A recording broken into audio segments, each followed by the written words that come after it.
रसिक हो नमस्कार. मराठी ब्राह्मण समाज खारघर या चॅनलमध्ये आपल्या सगळ्यांचं मनपूर्वक स्वागत. या चॅनलवर तुम्ही आस्वाद घेणार आहात माय मराठी कला, संस्कृती, कथा अशा अनेक साहित्य कृतींचा. तेव्हा आमच्या या चॅनलला लाईक करा, शेअर करा, सबस्क्राईब करा आणि हो, नोटिफिकेशनसाठी बेल आयकॉनवर क्लिक करायला विसरू नका.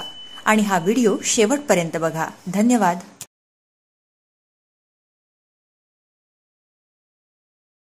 नमस्कार.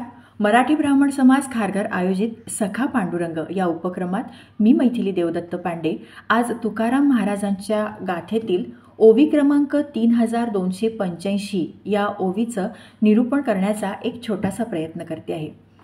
आपण मनाबद्दल किंवा आपल्या इच्छांबद्दल जेव्हा बोलतो तेव्हा हे एक वेगळंच समीकरण आहे असं मला वाटतं. कारण मन कोणी समजूच शकत नाही. मन कुठे आहे कोणालाच माहिती नाही.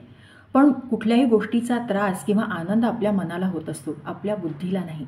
त्यामुळे मन कसं असावं याबद्दल सांगताना तुकाराम महाराज म्हणतात, धरिता इच्छा दुरी पळे, पाठी सोहळे उदासा, म्हणो उनी असट मन नका खुणू सांगतो, आमिषापाशी अवघे वर्म सोसे श्रम पाववी, तुका म्हणे बीज न्यावे तेथे यावे फळाने. हे सांगताना संत तुकाराम महाराज म्हणतात की मनात एखादी इच्छा धरली की ती पूर्ण व्हावी असं आपल्या सगळ्यांना वाटत असतं. आपण त्याकरता प्रयत्नही करत असतो. पण बरेचदा असं होतं की ती इच्छा लगेच पूर्ण होत नाही आणि त्या इच्छा पूर्ण झाली नाही की आपलं मन लगेच हिरमुसतं. पण इथे सांगताना तुकाराम महाराज असं म्हणतात की तुम्ही उदास होऊ नका, आपले प्रयत्न चालू ठेवा.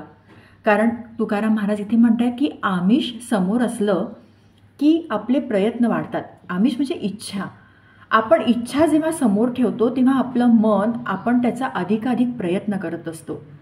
प्रयत्न करताना आपली इच्छा पूर्ण होणार हे आपल्या मनाला आपल्याला सांगायचे. प्रयत्ने वाळूचे कण रगडिता तेलही गळे हे आपल्या सगळ्यांना माहिती आहे. संत तुकाराम महाराज म्हणतात की प्रयत्न केल्याशिवाय आपल्याला कुठलंच फळ मिळत नाही. संतांनी किती सुंदर सांगितलंय बघा, तुका म्हणे बीज न्यावे तेथे यावे फळाने. म्हणजे जर इच्छा आहे तर त्या इच्छेसाठी आपल्याला प्रयत्न करणं खूप गरजेचं आहे. छोट्या छोट्या गोष्टींनी हिरमुसून न जाता आपल्या मनाला आपल्याला हेच समजवायचं आहे की आपले प्रयत्न कमी पडतात, आपल्याला प्रयत्न करायचे आहे. प्रयत्न केले तर यश किंवा आपली इच्छा पूर्तता नक्की होणारच आहे. सगळे संत आपल्याला हेच सांगत असतात देवभक्ती करताना देखील की प्रयत्नवादी राहा. प्रयत्नवादी असाल तर सगळ्या इच्छा सगळ्या अपेक्षा पूर्ण होतात.